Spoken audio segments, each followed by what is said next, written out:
Root সলভিংয়ে তোমাকে এই যে ইকুয়েশানটা, সেই ইকুয়েশনের রুটের নেচারটা তোমাকে বলতে হবে। কি করে দেখো, এই ইকুয়েশনে এ ইকুয়াল টু হচ্ছে 1, বি ইকুয়াল টু হচ্ছে তোমার 2√3 আর সি ইকুয়াল টু হচ্ছে তোমার -9। তাহলে আমি কি বের করে নেব? Therefore the discriminant equal to, therefore the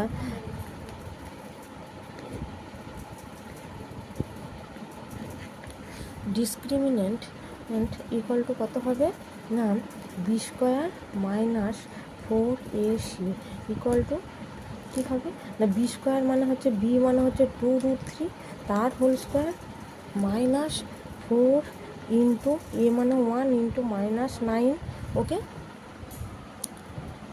equal to হচ্ছে তোমার দেখো 4 ইন্টু 3 মাইনাস এটা প্লাস হয়ে যাবে, তাহলে +36।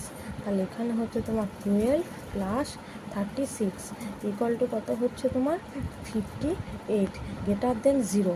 ঠিক আছে, তাহলে এটা যদি গ্রেটার দেন 0 বের হয়, তাহলে ডিসক্রিমিনেন্ট মানে হচ্ছে b² - 4ac, এটা যদি গ্রেটার দেন 0 হয় তাহলে কি বের হবে না, এটা হচ্ছে রুটটা হচ্ছে তোমার রিয়েল। ঠিক আছে, রিয়েল রুট বের হবে।